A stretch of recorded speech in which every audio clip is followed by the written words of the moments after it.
Hello Marilou, merci d'être Coucou avec nous Noémie. aujourd'hui. Tu vas bien? Oui, ça va. Bah, écoute, merci à toi d'organiser cette interview. Ben, avec plaisir. Est-ce que tu peux te présenter de la manière qui te plaît? Oui, alors, donc moi, je m'appelle Marie-Lou, comme tu viens de le préciser. Je suis professeure de yoga. Ça n'a pas toujours été le cas. Moi, à la base, je viens du monde de la communication et du marketing. Et puis, bon, je me suis toujours dit que je finirais pas forcément dans ce secteur. Hum, donc, j'ai fait mes études. J'étais en alternance dans un gros groupe du monde de l'hôtellerie. Je suis partie plusieurs mois, je suis partie 8 mois en Amérique latine. Puis, il y a eu le Covid, donc je suis rentrée. De là, un peu grosse interrogation parce que, ben, un peu, qu'est-ce que je fais maintenant? Surtout que moi, j'avais plus envie d'être dans la partie plus événementielle, plus la culture. Donc là, c'était un peu non, un vide. Et un peu par hasard, je te disais, quand je suis rentrée, je devais aller faire une saison de ski, donc rien à voir avec le marketing dans l'hôtellerie, pour me donner un peu un espace, un moment pour redéfinir un peu mon projet pro. Et de là, donc, avec le Covid, annulation de contrat qu'on connaît. Euh, pour éviter de rester un peu en stagnant, entre guillemets, sur place, je me suis dit, bah, tiens, je vais aller faire une formation de yoga, c'est quelque chose qui me plaisait. Mais je l'ai fait vraiment pour moi, enfin, jamais je me suis dit, je vais aller enseigner le yoga. Donc, j'ai fait la formation et puis, bah, la grosse révélation. Je me suis dit, mais c'est ça, en fait, que je veux faire. Ça, c'est pas juste le corps, parce que moi, j'y allais avec un peu une optique assez... je voyais le yoga, un truc très physique, très un peu similaire à de la gym. J'ai dit, mais non, mais il y a vachement de trucs. En fait, ça rejoint vraiment plein de domaines qui m'animent, bah, comme tout ce qui est développement personnel, comme à la fois une pratique corporelle. Euh, et après, je suis venue rajouter des choses. Et du coup, quand j'ai fini mon teacher training, ma formation de professeur, je me suis dit, encore une chose, je suis rentrée en France et un peu, bon, bah, parce que du coup, je l'ai fait à Madère, je n'ai pas précisé. Et je suis rentrée en France en me disant un peu, OK, qu'est-ce que je fais? Et c'était en janvier, il y a un an. Et je me suis dit, bah, j'ai essayé d'aller aux Canaries. Je te la fais courte parce que ça a été un peu des diagonales croisées. Je suis partie 2 mois à Lanzarote, donc dans les Canaries. Et là, j'ai adoré. Et je me suis dit, bah, en fait, go, je reste. Du coup, bah, là, ça fait un an et quelques que je suis sur l'île, que j'enseigne en physique et en ligne. Du coup, voilà un peu dans les grandes lignes. Ok. Qu'est-ce qui t'a donné envie de te lancer à ton compte et pas juste de travailler avec un groupe ou travailler avec quelqu'un? Euh, je pense que... Alors moi, je le dis souvent en plus, aujourd'hui, je me considère prof de yoga, mais je me considère avant tout entrepreneur dans le sens où peut-être qu'un jour, je serai amenée à faire autre chose. Mais ce qui me plaît, c'est vraiment cette dimension d'entrepreneuriat. Euh, je pense que pour répondre à ta question, ce qui, moi, m'animait, c'était vraiment la, le besoin de liberté. Vraiment de dire, bah, OK, en fait, je peux un peu gérer comme je veux, à la fois sur le côté espace-temps. Je peux aller là tel jour. Si un jour je veux pas travailler, bah, je travaillerai le double le lendemain. Euh, et puis de pas avoir de compte à rendre à quelqu'un. Donc, voilà, enfin, après, voilà, tu as la liberté à la fois de mouvement et de l'espace, comment gérer son temps, et à la fois euh, d'importance du résultat, mais envers toi-même et pas envers quelqu'un d'extérieur. Ouais, je vois. Est-ce que tu as eu des difficultés particulières quand tu t'es lancée en tant que femme? J'ai eu des difficultés que je n'associerais pas au fait d'être une femme. Enfin, j'ai pas senti que le genre était quelque chose qui me gênait, peut-être même au contraire, entre guillemets. Alors, au contraire, je vais peut-être m'expliquer parce que c'est pas très clair, mais je pense que dans le milieu du bien-être. Être une femme, il y avait un côté aussi rassurant. Sachant que pour moi, mon public est quand même grande part féminin. Il y a quand même beaucoup de femmes qui ont peut-être un rapport à elles-mêmes, à leur corps qui est plus difficile. Et ce lien, de pouvoir l'exprimer, je l'ai trouvé plus facile. Encore une fois, de la part de mes élèves, je pense qu'il est plus facile à elles de s'identifier à une autre femme. Et après, dans la mise en place du projet tel quel, j'ai eu des problèmes, mais qui, je ne pense pas, soient liés à mon genre, ou alors des trucs intériorisés, genre, là, je suis en train de recomprendre un peu comment les cycles fonctionnent. Et ça, c'est vrai que début, moi, je me suis dit, il faut que je sois constante tout le temps. Et bon, en fait, dans l'entrepreneuriat au féminin, on se rend compte que on peut vouloir aller avec cette ligne, ce résultat, mais dans notre nature, on est cyclique. Il y a des jours où ça ira pas, il y a des jours où ça ira. Donc, par rapport à la nature profonde, oui, il y a ce côté où tu as la société qui t'apprend ce modèle linéaire et que tu ne correspondras pas. Mais je dirais que c'était plus parce que moi, je ne l'avais pas intégré. Ok. Tu parlais de la difficulté de certaines de tes clientes avec leur relation au corps. Quelle est, toi, ta vision de l'acceptation, de la confiance et de l'image de soi? Ok, alors, vaste question. Par rapport, en général, tu veux dire, ou moi par rapport à moi-même? Comme tu comprends la question. Donc, ma vision de l'acceptation, de l'image de soi, je pense que profondément, des fois, on cherche vraiment que l'autre nous apporte quelque chose d'extérieur. Je serai heureuse quand j'aurai telle somme d'argent, quand j'aurai telle relation, je vivrai dans tel endroit, j'aurai tant de clients. Et en fait, plus on avance sur le chemin du développement personnel, du yoga, de la connaissance de soi, en fait, plus généralement, je pense que plus on va venir guérir cette part, et guérir cette part-là, et dans l'acceptation, pour moi, c'est un truc que j'ai compris plus tardivement, c'était aussi reconnaître ses limites. Tu peux te dire, parce qu'il y a un peu le positif-négatif qui te dit I'm perfect, je suis la priorité. Oui, d'accord, mais en fait, tout cet engrenage fait toute une génération qui sort un peu du clivage, je ne sais pas quoi, mais par contre, je n'ai aucune limite. Et ce je n'ai aucune limite, il t'engendre aussi, enfin pour ma part, le fait que l'autre n'a pas de limite. Donc dès que quelqu'un a un défaut, tu dis ok, next. Ouais.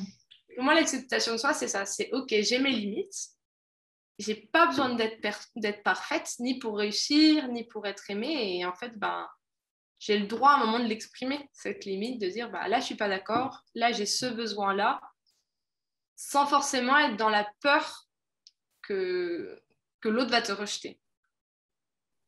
Donc ça, c'est pour acceptation. Tu as parlé d'image de soi, Ouais. d'image du corps?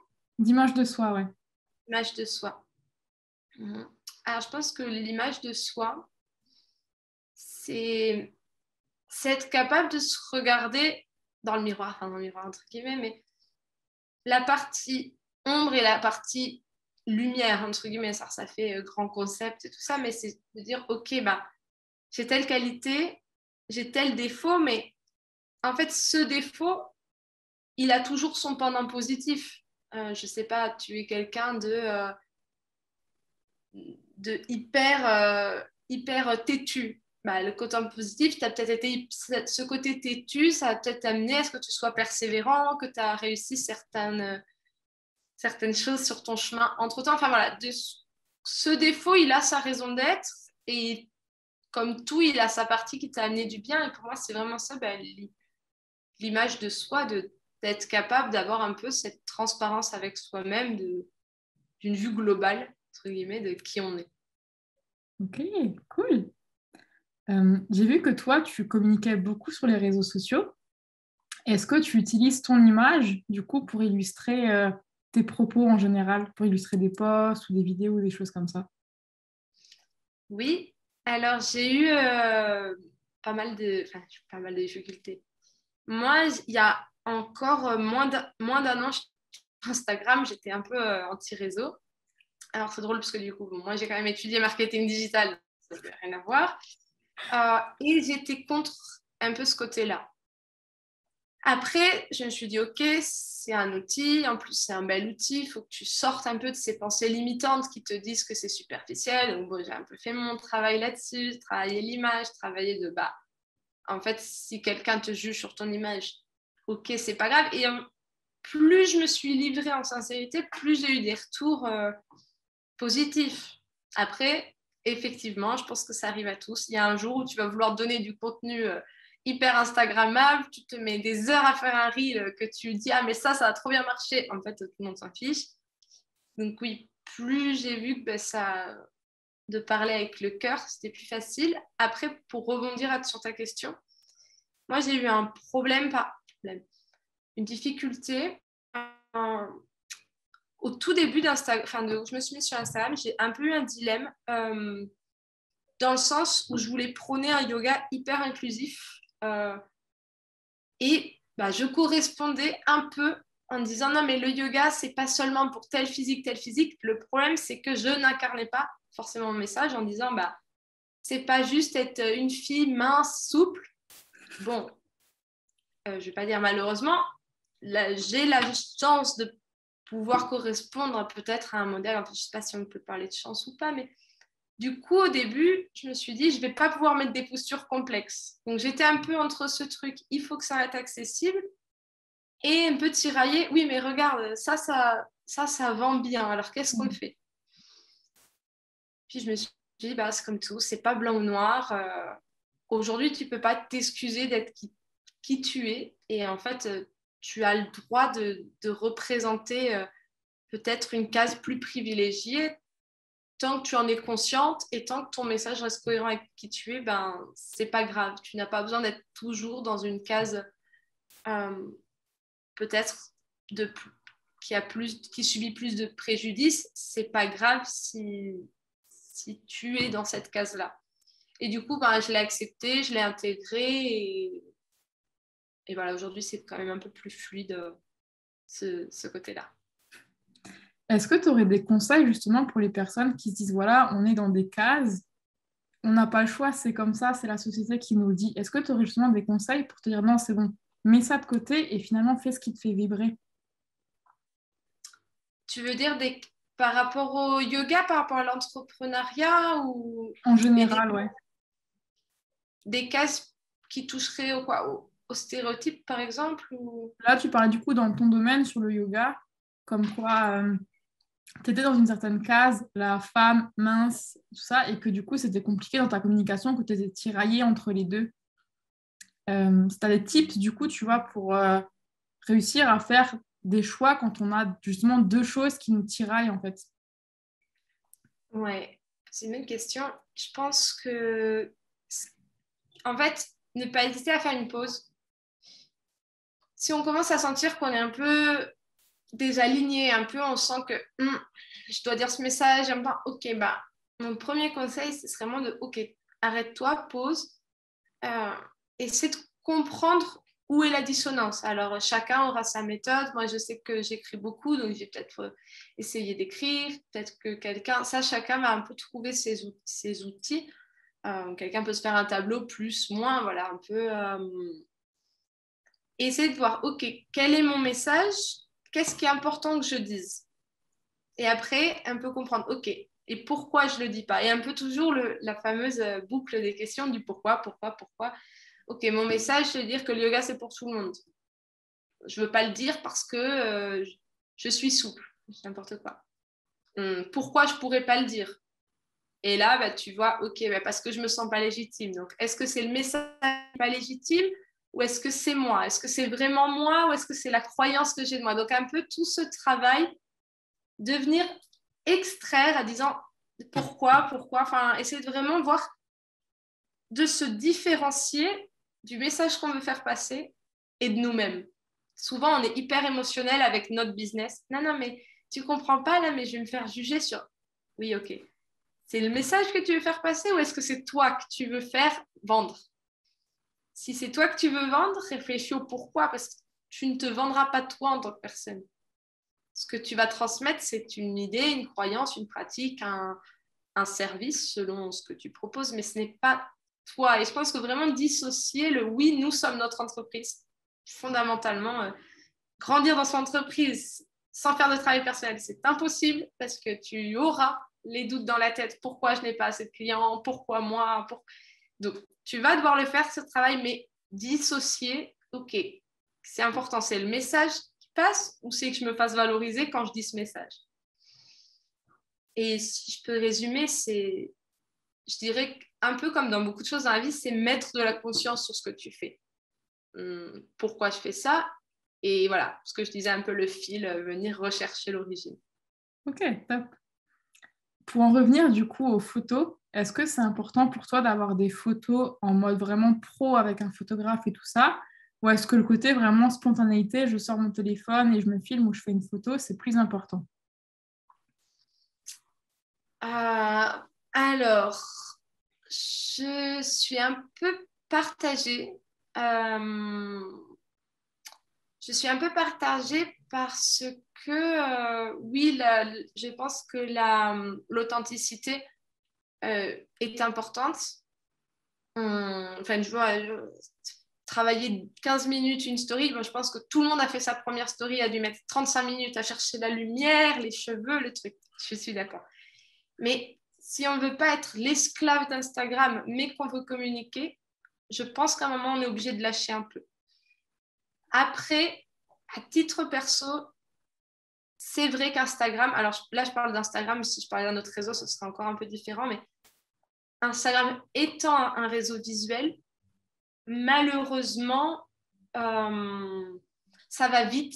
Et moi, je sais pas, des photos hyper pixelisées, même si le contenu est très bon. Bah, en fait, c'est comme pour moi, Instagram, c'est une boutique. Ta boutique, si elle est jolie, si tu as des plantes, si tu as des trucs, tu as envie de rentrer. Après, si le produit est mauvais, tu ne l'achèteras pas. Mais... Donc voilà, si ton produit est hyper bon, tu es la meilleure coach, la meilleure prof de yoga, la meilleure nutritionniste, soit tu n'as pas forcément besoin d'Instagram parce que ça se fera par bouche à oreille, mais en l'utilisant, c'est vrai que moi, j'accorde une importance à à la photo. Après, si la personne n'est pas à l'aise en photo, il n'y a pas besoin que ce soit nécessairement toujours la personne, même des phrases un peu écrites de manière un peu lisible, tu vois. Il y a des gens qui mettent des textes, le texte, il touche tous les bords des cadres. Voilà, c'est comment... En fait, c'est tout, bah, c'est du personal branding, c'est ton image, c'est ton packaging, c'est... Alors, je dirais pas forcément... Alors toi, je sais que tu es photographe, je sais que peut-être que quand on commence, on peut peut-être pas se payer des services de photographe, mais honnêtement, pour moi, c'est important. Et même trouver un troc, même trouver un dire, allez, je te propose des cours de ci, de ça, fais-moi des photos. Et sortir un peu du full pixel. Mais après, il ne faut pas non plus que ce soit une excuse pour pas commencer. Mal fait, des photos mauvaises au début et tu commences comme ça, c'est très bien. Des photos comme ça, quelqu'un te prend dans ta cuisine, c'est très bien pour commencer. Mais je pense qu'à un moment, c'est bien un peu de rajouter du professionnalisme, mais que ce soit pas non plus un frein pour commencer, comme un site internet. Enfin, moi, je me suis dit, au début, je voulais tellement que ce soit parfait, et là, je me suis dit, lâche, parce qu'un site parfait n'est jamais en ligne. Donc, tant pis. Je Donc, un pense, peu de... je pense qu'on a tous ce truc de je veux un site internet, il faut qu'il y ait un site internet, sinon ça ne marchera pas. Je pense qu'on est tous passés par cette phase jusqu'à qu'on se dise non, mais en fait, ça peut très bien marcher sans ça, donc tranquille, ça va aller. Oui, puis c'est toujours la même chose. Il y a le site internet, mais il y a aussi énormément Instagram. Il faut que je sois sur Instagram. Ben, ça dépend. Qu'est-ce que tu veux dire? À qui? Pourquoi? Peut-être que tu es dans un studio près de chez toi, que tu as des consultations selon ce que tu fais. Tu n'as pas toujours besoin. C'est un réseau. Et dans tous les cas, si tu décides de l'utiliser, bah, dans les codes. Moi, je ne conseillerais jamais à un jeune ou une jeune entrepreneur de se mettre sur 20 réseaux sans connaître et c'est parti. Bah, voilà, si toi, tu veux faire de la naturopathie, tes clients, c'est des pharmacies, puis n'importe quoi, bah, peut-être regarde sur LinkedIn. Enfin voilà, on saute vite sur le site internet, le Instagram. Bah, qu'est-ce que tu veux leur dire aux gens? Ouais, c'est ça. Est-ce que pour toi, c'est important d'avoir confiance en soi et une bonne image de soi pour se lancer en tant qu'entrepreneur? Alors oui, je pense aussi que la confiance en soi, c'est comme le site internet. Ça sera jamais optimal et ça peut être un frein.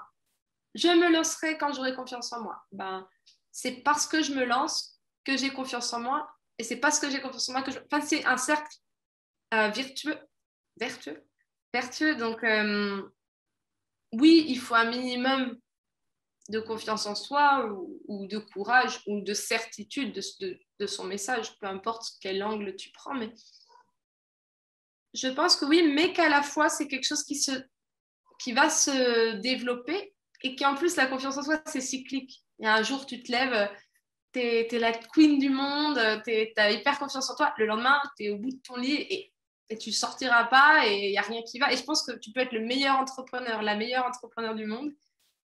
La confiance, c'est jamais quelque chose acquis 100%, pour moi en tout cas. Ok. Est-ce que tu aurais un message à faire passer à ton toi d'il y a 10 ans?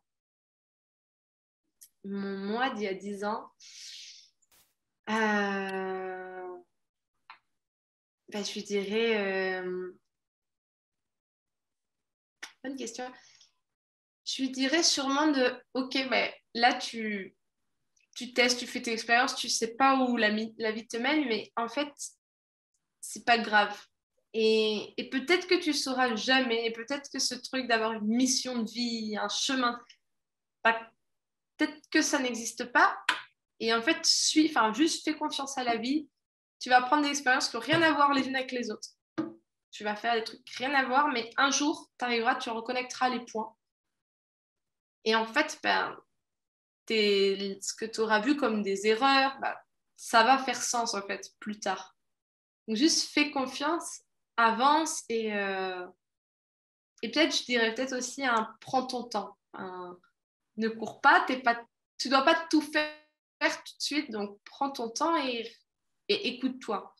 Cours pas forcément, moi je dis souvent l'image d'un poulet sans tête, mais cours pas forcément comme un poulet sans tête et pause. Pause et fais confiance, et confiance dans le timing. Voilà, tout arrivera. C'est un beau message. Est-ce qu'il y aurait un partage, que ce soit un podcast, un livre, un film ou une série, que tu as lu ou vu et où tu t'es dit ça, tout le monde devrait connaître? Euh, ouais, il y en a pas mal. Alors, il y a un podcast que j'aime bien qui s'appelle Émotion. Euh, En plus, c'est un peu les questions, j'ai toujours peur de dire un peu les noms mal. Euh, Après, sur les relations, là, c'est plus côté développement. Moi, j'aime bien Les hommes viennent de Mars, les femmes de Vénus. Mais c'est un peu, il y a beaucoup de choses simplifiées quand on sort du côté juste genré. Euh, je trouve ça hyper intéressant sur les personnalités. Non, ouais, j'ai trouvé. Ce qui, moi, m'a aidé, je dirais que c'est vraiment Les 5 blessures de Louise Bourbeau. Bon, c'est un grand classique, mais ça te fait quand même réfléchir sur ce que je disais tout à l'heure, sur le pourquoi des choses. Euh, et ça t'aide à... Alors ça, c'est une notion clé aussi en développement personnel où tu dois être bien la connaître, mais ça te ramène sur ta propre responsabilité. Et ok, je pense qu'on n'est pas 100% responsable de tout. Il y a aussi ce truc un peu de pression là-dessus. Il y a des choses où on a forcément la main dessus, mais quand même, il y a beaucoup de choses où au moins tu auras le choix de comment tu peux réagir. Donc, et en ayant de la compassion, parce que plus tu comprends qu'en fait, cette réaction, c'est pas juste toi qui réagis, c'est cette part blessée, cette part enfant, quand tu as compris ça, tu es beaucoup plus dans un rapport de compassion, de mon point de vue en tout cas. Je suis d'accord avec toi. Est-ce qu'il y aurait une personne que tu aimerais voir passer du coup sur cette interview? Euh, j'étais passée aussi sur un podcast qui s'appelle Développe ton biz, donc, qui est monté, organisé par Lucille. Et franchement, elle a toujours elle est à la fois elle a ce podcast sur le développement des entrepreneuriats du bien-être, à la fois elle a son programme de coaching et c'est toujours assez pertinent ce qu'elle dit. Après, j'aime bien Margot Hamann. Je ne sais pas si ça te parlera. Non. Il y en a, pareil, il y en aurait pas mal. On arrive du coup à la fin de cette interview. Est-ce que tu aurais un dernier message ou quelque chose à partager aux personnes qui l'auront regardé? Eh bien, j'espère que vous aurez pu apprendre quelque chose, ou en tout cas, vous aurez pu tirer ce dont vous aurez besoin sur l'écoute de cette vidéo, que ce soit de l'inspiration, de l'idée, de peu importe pourquoi vous regardez cette vidéo et ce que vous cherchiez en la regardant. Je dirais peut-être que si vous écoutez cette vidéo, c'est peut-être que vous êtes en recherche de quelque chose, d'un mieux-être ou d'un faire autrement. Je dirais de sortir d'une image de perfectionniste et d'aller dans l'essayer. Vraiment, peu importe, c'est juste d'essayer. Et des fois, il y a aussi un truc qui me semble important, c'est que il y a des pensées qui peuvent être culpabilisantes dans le développement personnel, mais fais ce que tu aimes, fonce. Il y a beaucoup de gens qui vont répondre je ne sais pas. Et c'est pas grave en fait. Par contre, ce qui peut être intéressant, c'est de venir réfléchir. Si tu ne sais pas là tout de suite, c'est pas très grave, mais peut-être si tu prends un crayon, un papier, ok, qu'est-ce que j'aime faire? Qu'est-ce que si je devais ne pas m'ennuyer, je pars en vacances, j'ai pas d'argent, qu'est-ce que je ferais?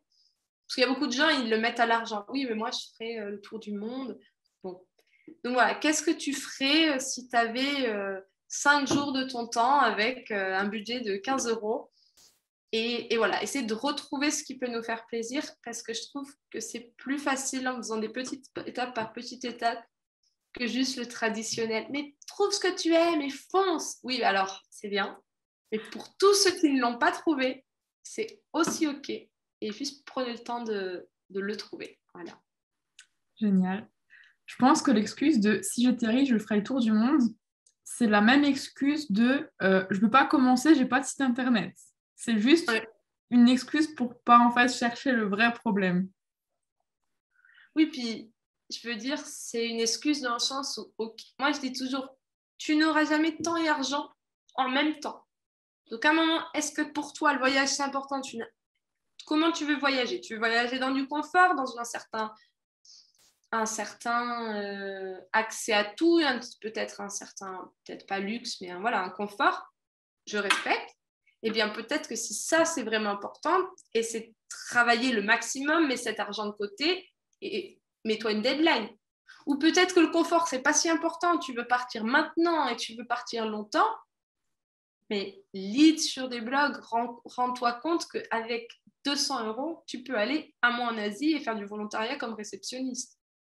Donc voilà, essayer de lire, de s'ouvrir l'esprit et de voir qu'en fait, le monde des possibles est extrêmement grand et sans se culpabiliser encore une fois. Génial. Merci beaucoup.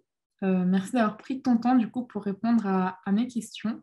Il y aura tous tes liens du coup dans la description pour que tout le monde puisse te retrouver.